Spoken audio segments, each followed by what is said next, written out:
Welcome to our presentation on building a prevention alliance with the military. This session is designed to explore the importance of collaborative partnerships between military and civilian sectors in addressing substance misuse. So we're going to dive into some of the unique challenges faced by the military community and the resources and expertise that they bring and how these alliances can lead to shared success. And by the end, you'll understand the steps to create an effective partnership that will strengthen prevention efforts within your community and improve some outcomes for both military and civilian populations. This is our acknowledgments. We just want to make it clear that the opinions expressed herein are the view of the PTTC network and do not reflect the official position of the Department of Health and Human Services or SAMHSA. No official support or endorsement of DHHS or SAMHSA for the opinions described here are intended or should be inferred. And you will receive a copy of this slide deck so you can read this in its entirety. It offers our grant number as well. Again, for those who didn't hear, because you weren't here a little early, I'm Derek Newby, and I'm your PTTC Region 6 Training and Technical Assistance Specialist. Our learning objectives for today are to help you identify potential partners for collaboration between military and public prevention professionals. And also, we're going to describe the key functions of organizations with resources that are available for both military and civilian prevention professionals. Our presenter today is Senior Master Sergeant Amy Beth Thomas. Senior Master Sergeant Amy Beth Thomas serves as the Drug Demand Reduction Outreach Manager for the Louisiana National Guard Counter-Drug Program, which is located in New Orleans, Louisiana. And in this role, she works with military and civilian drug prevention entities across the whole state of Louisiana. She's a member of the Louisiana Governor's Office Drug Policy Board, and she participates in the national and state drug prevention strategies. Senior Master Sergeant Thomas collaborates across several federal, state, and local anti-drug coalitions, as well as in several schools across the state of Louisiana, delivering drug prevention curriculum to the youth. So I'll turn it over to Senior Master Sergeant Thomas. Since I'm a civilian now and a veteran, she's my friend. I call her Amy and so she can deliver her presentation on understanding the military's role in substance use prevention partnerships. Without further ado, I give you Amy. Thank you, Derek. As you said, I'm Senior Master Sergeant Amy Thomas. I'm with the Louisiana Counter-Drug Program. I am currently the Drug Demand Reduction Outreach Program Manager. Before that, I worked with the Army and Air National Guard in drug testing and drug rehabilitation. For anyone who's not familiar with Counter-Drug, we are a joint program of the National Guard made up of Army and Air members, and we are spread out throughout the state supporting law enforcement agencies with criminal analysis. Some counter-drug programs have an aviation asset, some have a ground recon asset, and now we are gained in 49 of 52 states with the Drug Demand Reduction Outreach Program, which you are going to hear about today. I'm happy to be here. Next slide. The DDR program was established back in 1990, and it was geared towards educating the adults and youth. It was more in the schools in a curriculum-based stay on track, if anybody has been in as long as I have. And it was just geared towards education of the youth. So today we've moved into a primary prevention with evidence-based practices in local communities to aid in building and enhancing prevention efforts throughout the state. Next slide. So DDRO's mission is to provide a strong response to substance abuse in each community by building effective local coalitions and community-based organizations and support their implementation of evidence-based strategies. We are here to support coalitions. We are in evidence-based education programs. We bring our military unique tactics to community strategies. And then we try to take our prevention science and make that into standard measurable things. So we also leverage our existing relationships in communities and local state governments. So we are a free resource to the community. Next slide. So whether it's a coalition or a community-based organization, we all are doing the same thing. We're all doing drug prevention. DDRO operators bring their unique military skill set that I mentioned prior to the community to be able to assist, support, evaluate, train, and in some instances, even supplement in all things drug prevention related.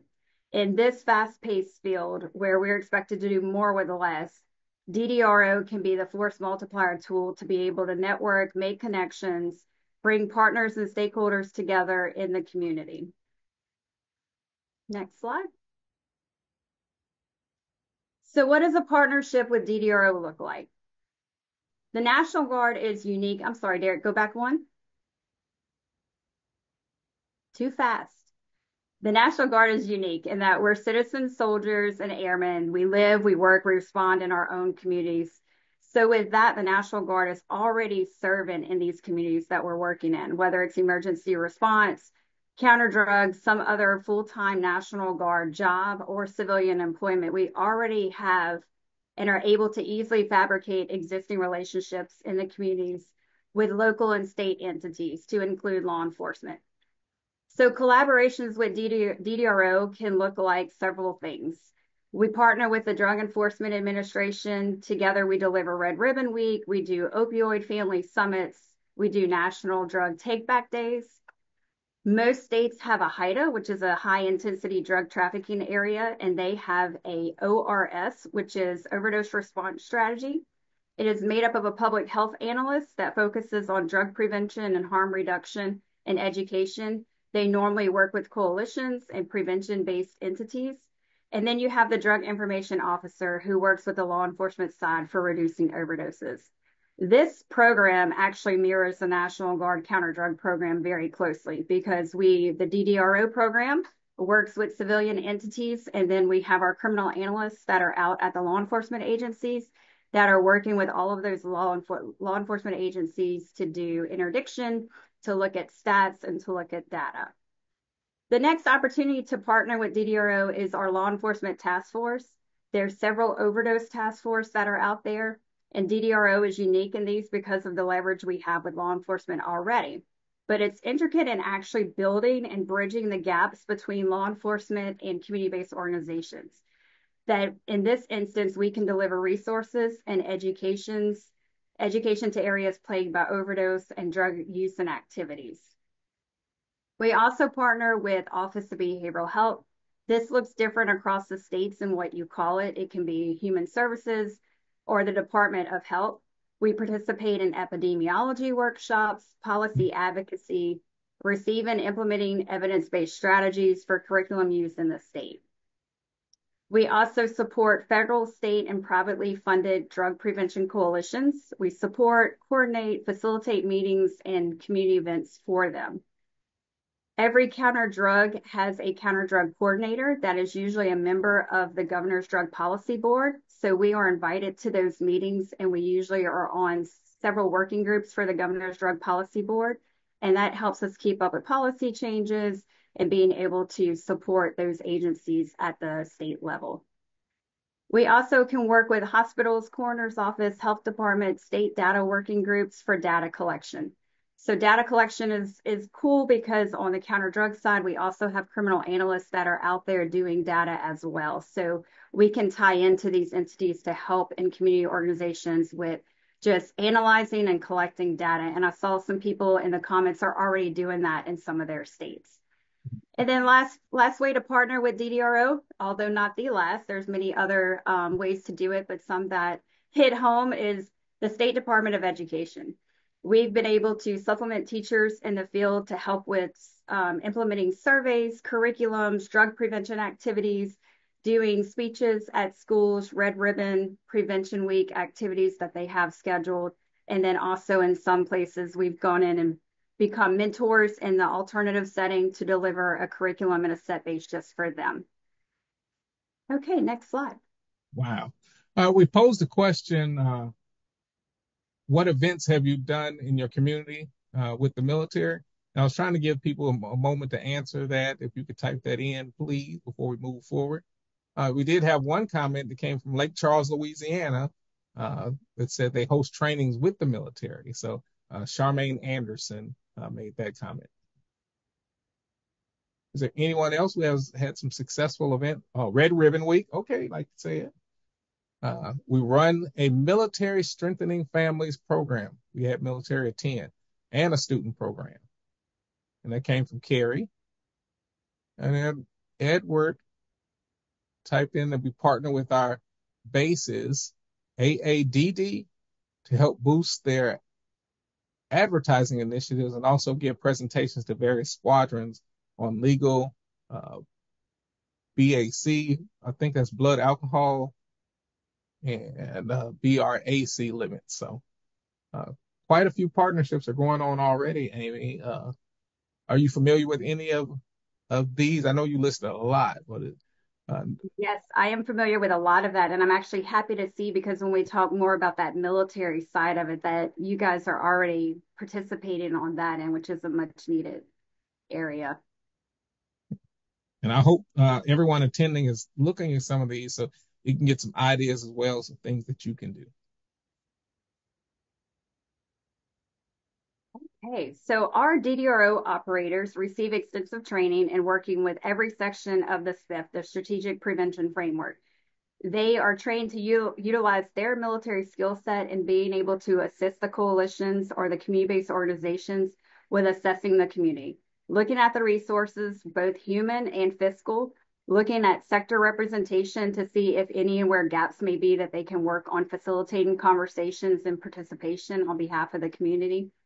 Also, using their skill set, they're able to have that outside view, looking in on planning processes and evaluating if their implementation strategies would work and sustain. DDRO is an imperative part of the implementation because they can assist in supplementing bodies that may be shortcoming for some organizations, specifically schools. When it comes to implementing strategies, lastly, they are able to take these strategies and be able to evaluate, critique the process, and ensure that they are going to be sustainable. Besides, who knows sustainability better than a military member? We can be here one day doing one job, and the next minute we can be completely pulled away doing something else. So we are learned to make sure that everything sustains, even though people are changing. Next slide. We are not the smartest people in the room, so I want to make sure that we put that right there. I have 3 degrees. One of them is in addiction studies, the rest in psychology. And I can tell you that I am not the most smartest person in the room when it comes to prevention and prevention specialists. You all are the subject matter experts. And with that expertise comes different strengths. I can confidently say that data collection is not the strongest or the most up to date in Louisiana. And I think sometimes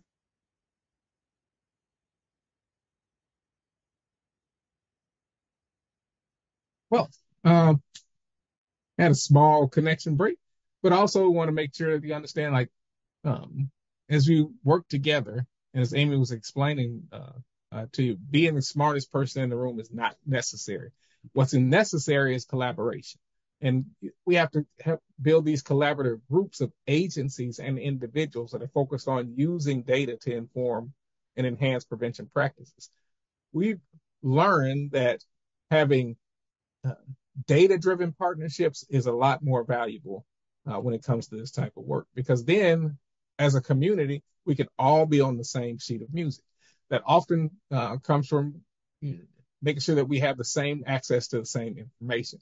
But anything related to partnership and assessing our role has to start with gathering data, reviewing that data, and then facilitating meetings and networking, and then force multiplying past there so that we can compile a working group that can facilitate what needs to be done for the community together in partnership. I have a question to pose at this time, and the question is, what data sources have you collected as part of your assessment in the past? If you can answer that in the chat. What data sources have you collected as a part of your assessment in the past?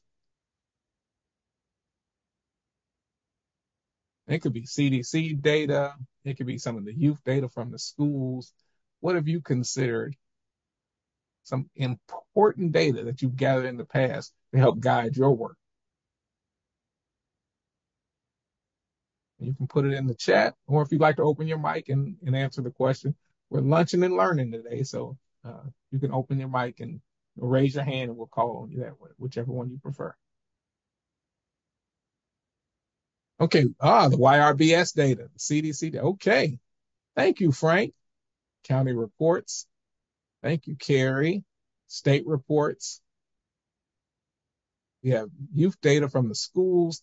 Thank you, Dr. Christopher Baca.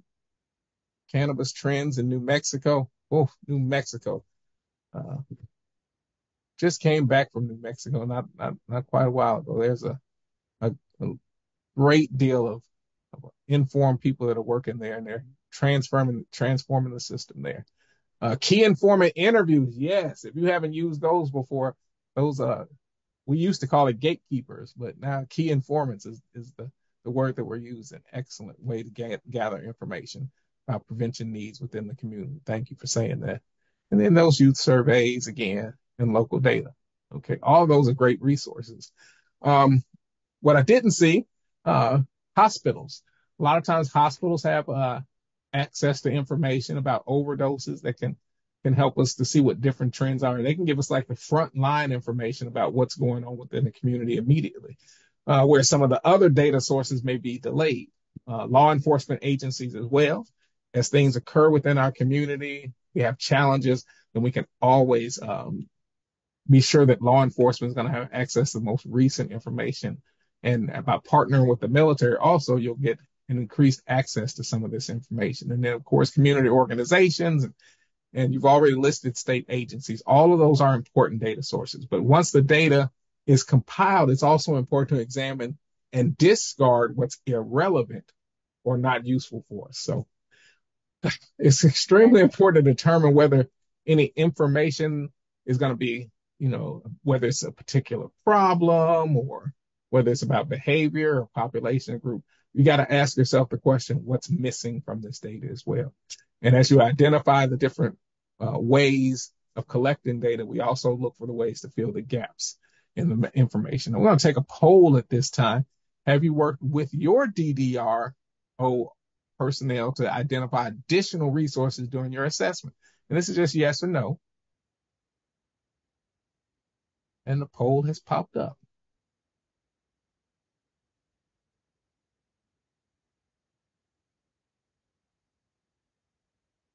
Okay.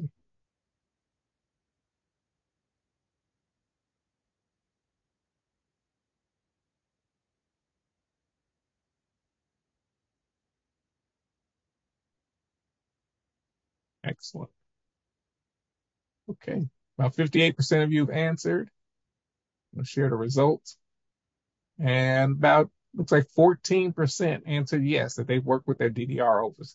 So one of the things as you learn today about all the things that the benefits of this partnership, that we'll see those numbers start to increase over time. And here are the results, sharing them with you. As you can see, 14% said yes, and 86% said no.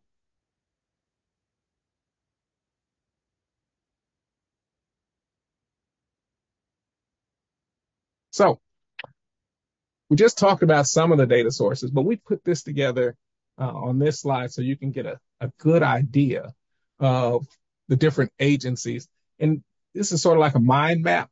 And we put these together so you understand, like, clearly this delineated where you can go and gather your information from. With the national and state, starts with those government websites. Great place to start looking for information there, whether it be the CDC or SAMHSA. So great deal of information out there to start directly from them. Also the surveys and specific websites as well. Oh, Amy's back. Okay. I was trying to get your attention to tell you I was back. But Derek, I wanted to add in when they were answering in the chat. So all of these all of the data sources that everyone has said are so extremely valuable that, there is a link there for the DDRO to connect them with either those law enforcement agencies, those health agencies, Also, our criminal analysts that are out there, that there may be some gaps that they have. But then the other side of that too is your DDRO person can come in and look at that and help them create working groups, whether it's a data working group or a work group, to say exactly what you said. Find out what those pieces of data we need and maybe some that we don't need, and help them facilitate that true assessment of the data to find out that qualitative, quantitative, and what's missing, where do we need to go get it from. So that's always a big thing is, DDROs assist with the working group. I know I'm not very good with numbers and analyzing, so I leave that to my analysts, but being able to facilitate, getting all of those SMEs in the room to sit down and look at that data and come up with a plan is always a good thing for your DDRO to be involved in. Excellent. And then for your military OneSource, so all of these are data resources that you can utilize, especially in the drug prevention side, as Derek was saying. Military OneSource is a great resource for both prevention resources for the military, but also for the military to use as well to find resources out into the community.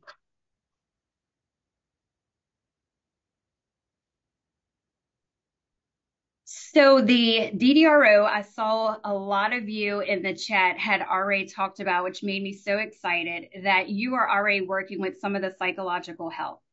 So for us on Counter Drug, we are a little different because we are National Guard. So we are different and we have different access to resources than active duty does. Active duty has the SAD programs, also the substance abuse, SAPS buildings and agencies that active duty members can go to get help with addiction, to get education and all of that. The National Guard does not. The National Guard has a psychological health person who is in charge of everything behavioral health wise. So if there is a member that is needing some additional resources or to be referred to a inpatient or outpatient, they have to refer them out to the civilian community. And so those individuals connect them to different resources. We also have the drug testing coordinators, which are different from the psychological health. We have drug testing coordinators who they are drug testing and they are identifying any drug positives, and they are getting them connected to resources that if they want to be rehabilitated and stay in, they can go and get some rehabilitation to be able to stay in the Guard. But because we are in different statuses and different ways that we are with the National Guard, some of them have insurance, some of them do not. I've been in this career for a long time, and I've experienced the days of no tolerance, removing members from the service for drug use. And I've witnessed service members being injured in war and operations, and they become addicted to painkillers resulting from multiple surgeries. So I'm excited to say that we're now in an era of destigmatizing asking for help and seeking care. Regulations have changed to allow for soldiers to be rehabilitated and retained. This is where our relationship with civilian entities is so important because of our different statuses that I was just saying. Our healthcare benefits are all different. The majority of service members seek civilian care. So having those partnerships and networks available to refer service members to prevention and mental health are stronger now in the military than they've ever been. So allow your DDRO person to be your avenue to create those partnerships with the military side. The military also has to do prevention education. So on the military side, they have to do prevention education, not only to the service member, but also to the service member's family. So that is always a huge resource because we don't have that readily available. We're looking for civilian entities to be able to come in and provide that education for them. So having those partnerships and that network capability to be able to pick up the phone and call somebody to come do a briefing during a drill or a UTA is huge. It's also valuable to be able to know certain prevention entities out in the state and the communities for whenever service members may have family members who need some help, or if they're in a certain status and they want to go get help before it interrupts their employment with the National Guard. So we're unique in that we have so many different avenues to those civilian resources that we need to be able, and that's why there's not a lot of data for the military. There's not a lot of data saying that we have such a huge problem and we need these specific resources, because we're all in unique statuses. Some are traditional, some are full-time, so it's very hard to get a clear snapshot. But we do know that when we need the resources, being able to have those resources on hand to refer to a service member or their family is critical. And this is for Louisiana specific. Most states do mirror the lines of efforts very closely, but I just wanted to throw that disclaimer out that this is the lines of efforts that our DDRO uses for Louisiana. Our Governor's Office of Drug Policy Board, they control the ONDCP grants, so they are very well aware of all of the drug-free community coalitions throughout the state. So they are a great person to point your DDRO in the direction of finding those drug-free community grant coalitions. The Office of Behavioral Health and Human Services, they control our Partnership for Success grants. So that's grants that come down from the government to the state specifically, and then the state sends them out to where they feel that that money should go for prevention efforts. The HIDA, we talked about that earlier with their overdose response strategy. They also have a education coordinator there and prevention coordinator through HIDA. So they are a very, very valuable resource whenever you're trying to get some partnerships established for drug prevention. And then we talked about our DEA prevention coordinator. She has me on speed dial, I swear. So, we help them just as much as they help us. So make sure that, if nothing else, you're partnering with the DEA, because they should be able to point you in the direction of where your DDRO and your counter drug people are located. And we talked about law enforcement agencies and some harm reduction. When we talk about harm reduction for the DDRO side of it, a lot of this is Narcan training, because I'm seeing that that's a big request. It's coming down in policy changes that even the schools now, the teachers need to be trained in how to do Narcan. So that's something that we're partnering with as well, to be able to do the Narcan training. And then we talked about your community coalitions, finding those DFC and those OBH, but not forgetting about privately funded coalitions. So they may not be getting federal or state money, but they're doing the prevention work. They are a coalition, but they may be funding themselves. And then identifying your partners. I've listed several potential partners, several different partnerships that we do here in Louisiana. However, Derek asked that I talk about 5 methods to use when partnering with a counter drug DDRO operator. And I would say those would be, number one, understanding that our role is in the prevention field and everything that we do must have a drug nexus. And then second, understand that in most states, there may only be one DDRO person depending on the state size and the size of their counter drug program. So be flexible, be able to maximize their efforts in line with yours. That would be key. Collaborate on goals and strengths to see what efforts your DDRO operator should be focused on. Is it building coalitions? Is it working in the schools? Is it working with grant writing or media or data collection? Focus on what your strength and what your goal is, and see how that aligns with the DDRO and the counter drug coordinator's vision. And then ensure that the DDRO operator can report measurable results back to their command. How many community events did you support? How many meetings did you attend? How many kids did you deliver curriculum to or education to? How many hours? We want to show that our program is making a difference in the community. If we don't have those things to lift up to our leadership, then our leadership can't turn it over to the state and senators and those who make the decisions on whether to fund us or not. And we're a free resource. So we're free to you. So, we just want to make sure that we're making that impact and we're able to show that we have the impact in the communities.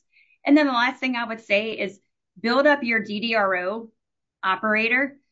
We have military training. However, there's more access through you to conferences and trainings and presentations, skill building, or education. You may not get a DDRO operator who is familiar with prevention education or the prevention field, period.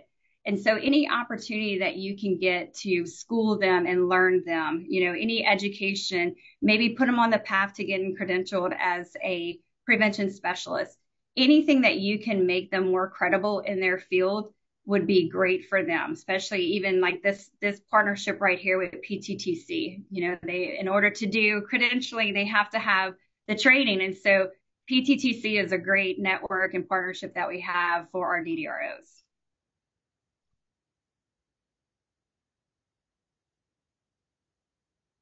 This slide right here is a snapshot of what we've created here in Region 6.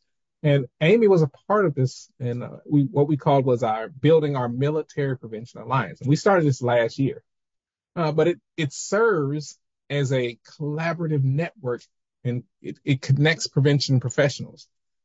This is just one page, but as you see, it has several tabs on there. You have your full directory, you have Arkansas, Louisiana, New Mexico, Oklahoma, and Texas. And that's because that's our region. Region 6 consists of those states. So within those states, we have been purposeful in creating community. We want our prevention professionals, our military leaders, and our community partners to address substance misuse and mental health challenges in the South-Southwest region together.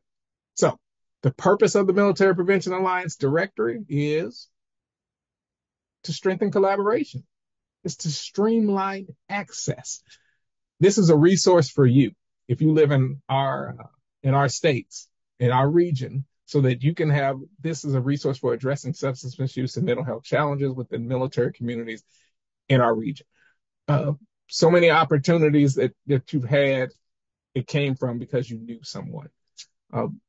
Prevention is just one of those professions where the more people you know and the more people you can call and talk to, the more you can have a functioning relationship. We build relationships in prevention. So this is why this was created. It's going to connect the stakeholders. It's going to connect supporters as well with our vision of a comprehensive prevention system where there's not the military on one side and prevention and civilian prevention is on the other side. This is like, if you think about the old days, you just pulled out your phone book when you wanted to find somebody and talk to them. This is your phone book right here online. And it's hosted on our website. So if you come to our website, and I have it listed on one of our slides as well, the link to take you directly here. But you just have to come here. Like, I want to partner with the military. I want to see who's available within my state that's willing and able to work with me. And it's just a click away. So by creating this directory, we aim to build a unified prevention alliance and maximize our impact and reduce any of the barriers to care that exist and ensure communities get the support that they need so that they can thrive. So it should never be a question anymore for you. Have you partnered with the military in the past? Doesn't matter. We want you to partner with them in the future, and they're willing to partner with you. And all you have to do is come to our website, click, and start building that relationship with that person, just like Amy within your state.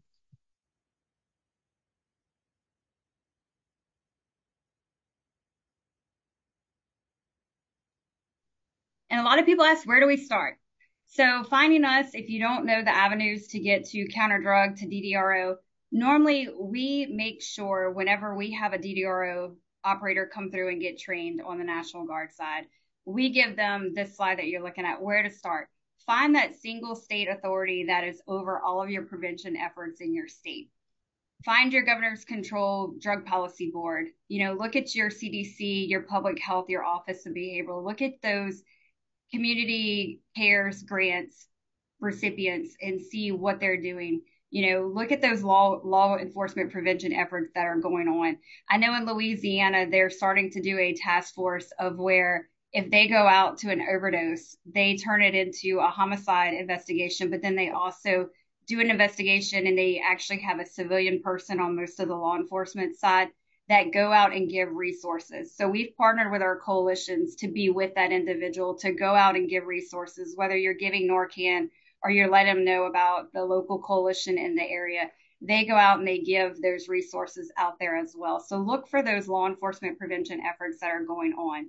And then find out what school prevention you have. What is your requirement in your state to do drug prevention? Is there a requirement? Look at your college research centers that are close by that are doing research, and hopefully your paths will cross. But if you don't know who your counter drug person is, please reach out to me and I can try to get you in touch with our DDRO in your state or in your area to be able to find where you start with us. But this is normally on the DDRO side where we start and the individuals that we start working with and networking. Oh, Amy, we have a success story in our chat. Carrie has shared with us. I have to go to another meeting, unfortunately, but I'm actually in New Jersey. And last year, when I first began it as a coalition coordinator, the Counter Drug Task Force reached out and presented at the first meeting I facilitated. I was so thankful for their knowledge and the spiff and their willingness to be in our data community while we began the new community assessment. Thank you for all you do. Awesome. Yes, very familiar with Master Sergeant Kuby over there in New Jersey, and he is a wealth of knowledge. We're going to play a game real quick. We want you to, if you got your phones out, just Google drug prevention in your state and see what you come up with. Just Google it real quick. And what's the first three things that come up? And you can put them in the chat. The first three things that come up when you Google prevention efforts, drug prevention efforts in your state. You're one of them. That's great. But we want to see what else you get as well. We'll wait for that to go ahead and populate. If everyone's playing the game, I'll take the first two answers. Well, drug prevention efforts in your state and see what comes up. So I'm in Arkansas. I would Google drug prevention efforts in Arkansas. Ending the overdose epidemic. Okay. And that was from Erica Winston. And then the New Mexico Prevention Organization came up. Law enforcement came up. Abuse and addiction. As suspected, a lot of what's coming up, Amy, is like those things other than the military. So that's why it's so important that we're having this meeting today. Because when you first put even though y'all are doing all of this huge work within these states, it's not the first thing that comes up. So it's really needed. You're really needed to do this informative lunch and learn today because we want people to know who you are and what you do. Okay, 988 came up for Marissa and HHS and the crisis line. Yes. So you're not going to just find someone like Amy in a Google search. You have to build a relationship.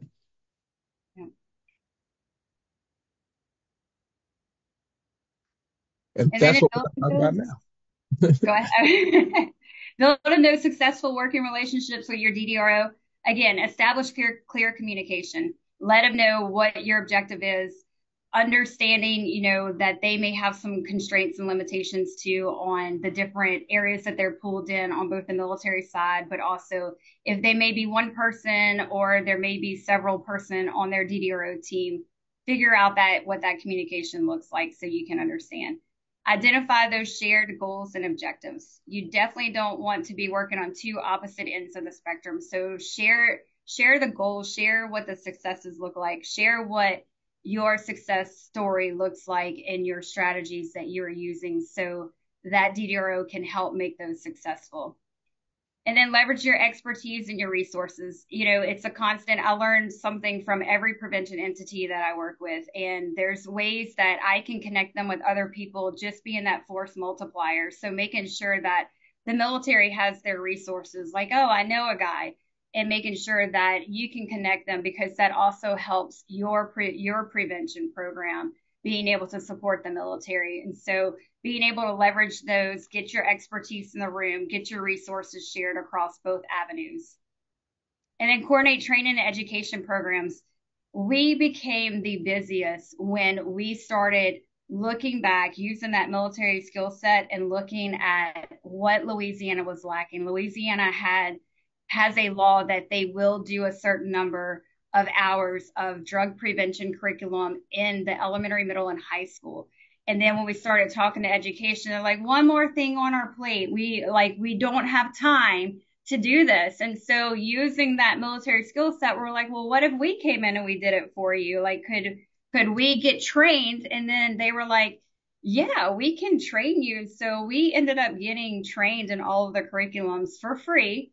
because it was helping them and being able to implement and make their goals. So that was a huge success for Louisiana.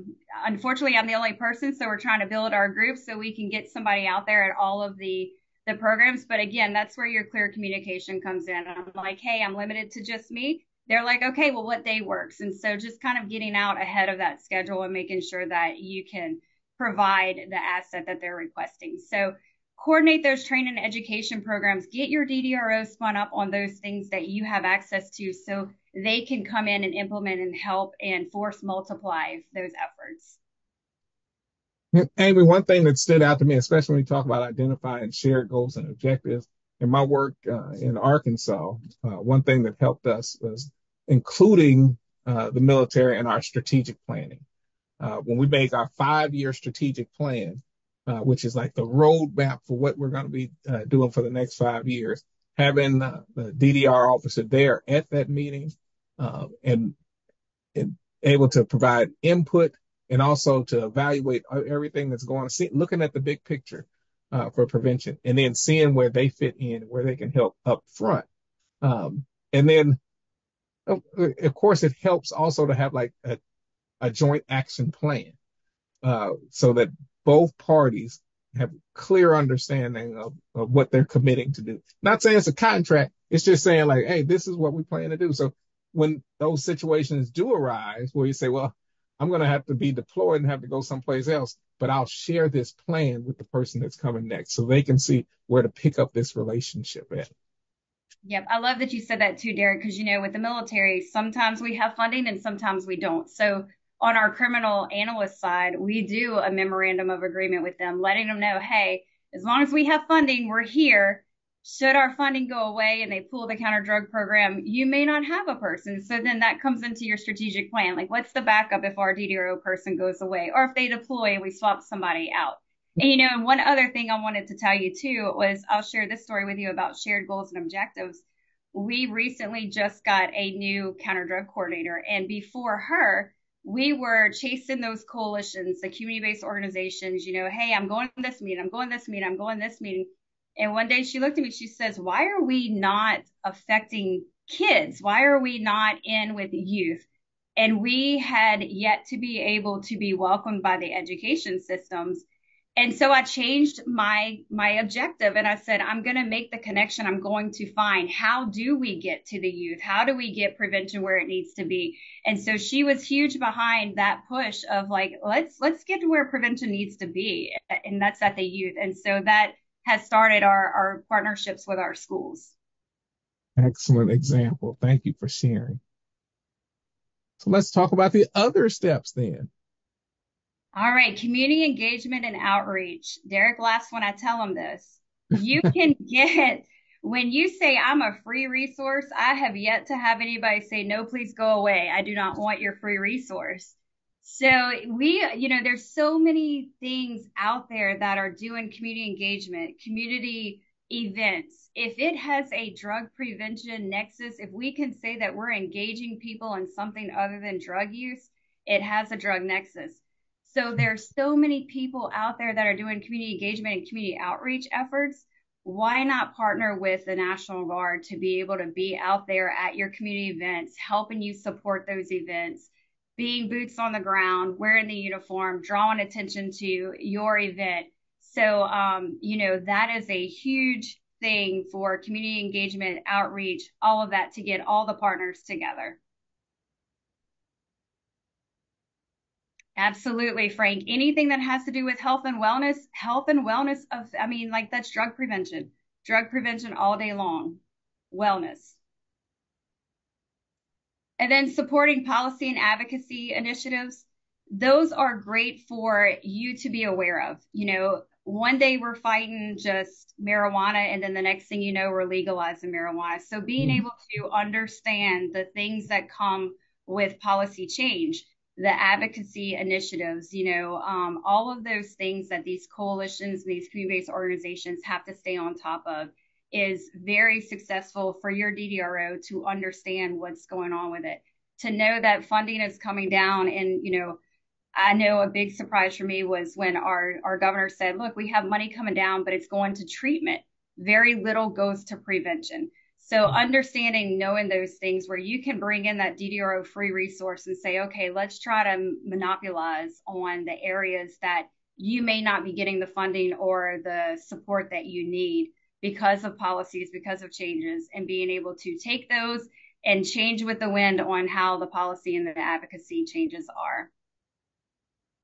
And then build your trust and your mutual respect. The National Guard, we had a national training last week, and somebody had brought up, you need to teach the military how to talk to civilians. So, you know, and I encourage that because we can be abrasive sometimes, and that's not effective when you go out into the communities. So, you know, and it's not very beneficial when you're trying to gain the trust and respect of individuals. So constantly being mindful on both ends of dealing with somebody in the military, but also the military going out and supporting you, going to these coalition events. A lot of them cannot walk in the room, and it's very hard to gain the trust and respect of civilians that are doing this work. They're just a little apprehensive of bringing somebody in with a uniform on. And so building that trust and building that relationship is huge on both sides. And Amy, I've really seen that work both ways in the partnership. It's like there's so much respect behind the uniform that people are like, yes, well, we want to have them there. But then on the other side, they're like, oh, but then some people might be intimidated by it. And so like that's a balance, I guess, that you guys have to find a way to do it. But I've never met an unfriendly like DDR officer working within a community, but yes, it's definitely a calling to go out and work in that. But you are absolutely, you bring up a great point. We have some schools where they tell us we would rather you not be in uniform. We would rather you be in polos. And, you know, and that's just being culturally competent of your area that you're working in and your community. And so that's part of building that trust and that respect. You know, if you don't want us in this uniform, not a problem. Sometimes I like throwing on the polo, but you know, and so that is definitely part of building that trust out there in the community as well. You talk about building that trust. Also, I think about transparency when we say that. I know, like, you guys have access to all of the information about the communities that y'all are part of. But is there any information that y'all can't share with the community, like about what's going on post, so they know, you know, we're not hiding this information from you. We just can't share it with you. Yeah, you know, there's several avenues too with readiness, you know, that we can't release some things, you know, and then also just anything that reflects us in the uniform that you could say, oh, you know, one person has a DWI, and then all of a sudden the whole National Guard has a bunch of, you know, people who have alcohol problems. So, but you know, it's not so much that we're holding or withholding information or that we can't, obviously, you know, national security, we can't release certain things. But when it comes to readiness and when it comes to the prevention side of it, it's really more of a hindrance of our status because we are National Guard, because we only have a certain amount of individuals that are full time. Depending on their status, we just aren't put into that data. You know, we're more so civilians, or we're part of the civilian data being in the National Guard. So there just isn't enough resources available on the active guard side to be able to share information. You know, like we laughed yesterday when we shared about being on a Navy base. You know, we're all on a Navy base. So if we get a DWI or we have some type of, you know, incident with substances, the Navy handles it. But in most cases, they send it to the command, and then the command's like, okay, well, we're going to deal with this. And then it never goes, you know, put up, depending on how the command handles it.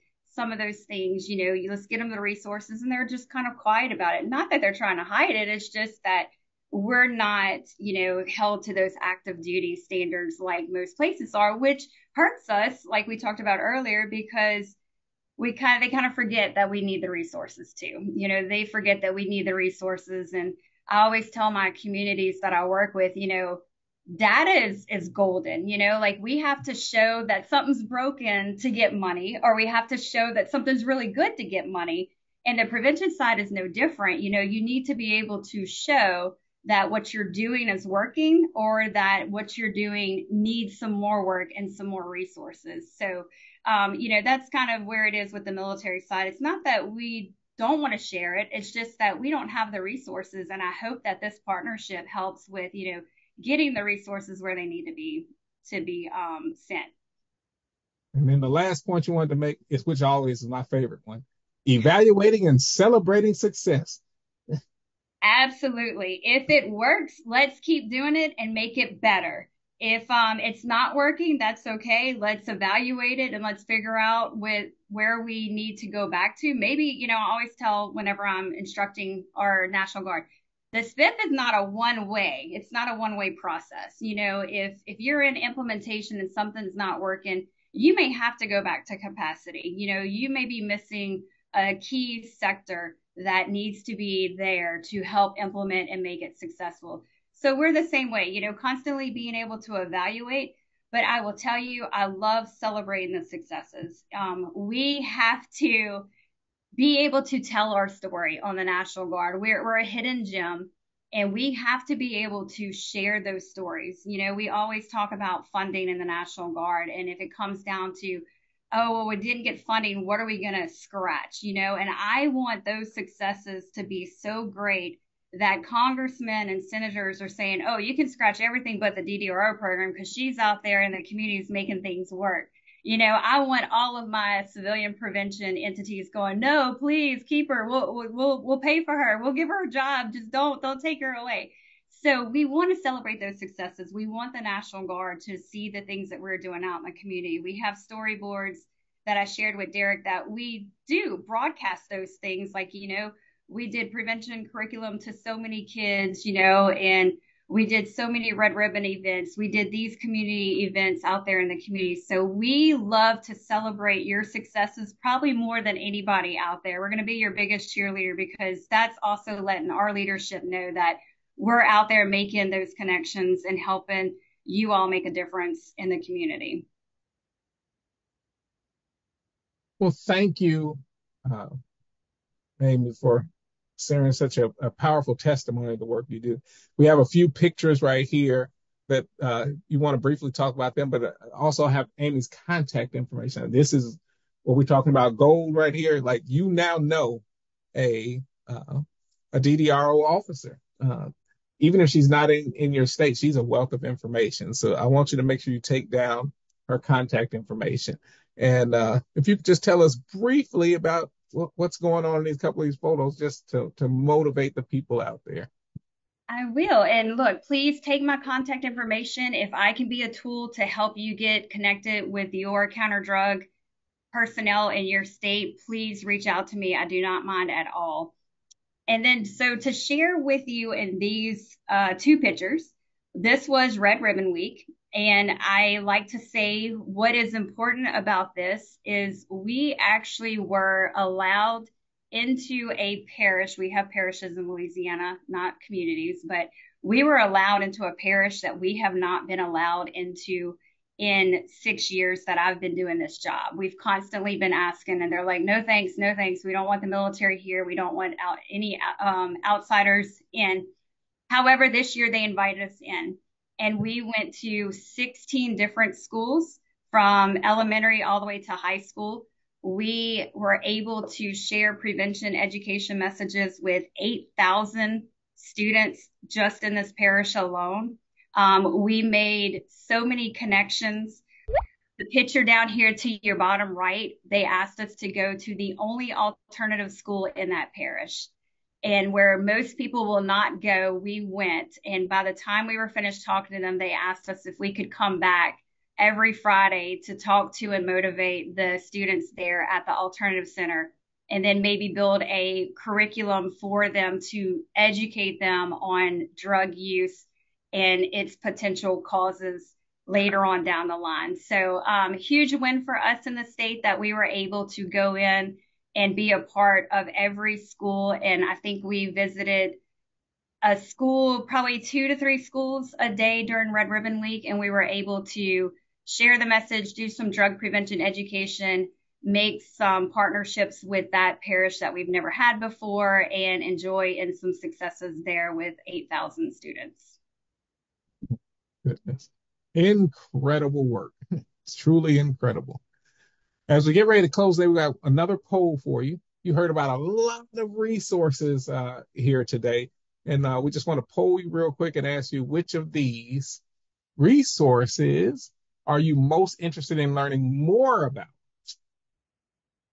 Keeping in mind that if you live in our region, we're your TTA providers, and if you need us, we're here for you to help you expand your capacity and in the work that you're doing. So let us know just a little bit about what you're interested in learning more about.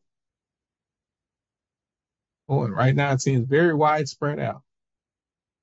National agencies, who's winning this race? So far, National Agency of State Alcohol and Drug Agency Director. I just want to point out this is multiple choice and there's about 11 options. Thank you, Richard.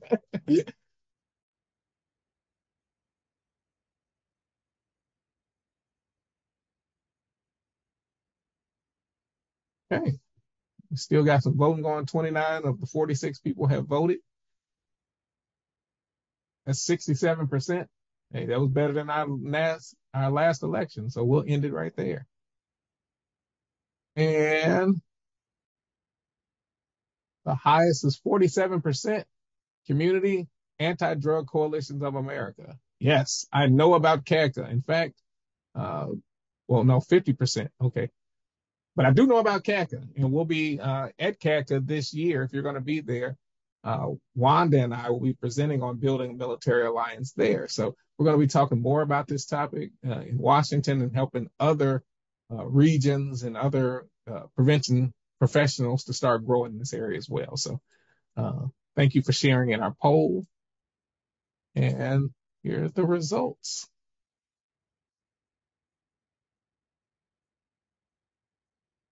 Okay. So if you have any questions at this time, we want to give you an opportunity to ask questions. If you want to put them in the chat, or if you want to open your mic and ask the questions, you can. I'm going to go ahead and put the poll up now for your feedback as well. This is our feedback form. You can use the QR code if you have your phone with you, just put it up to the screen, or you can use the link that's going to be put in the chat to take you there. But this is, so we understand here's an opportunity to give us some feedback on how well we did today. But this also is the time for Q&A. So if you have any questions to ask Amy, here's your time to do so.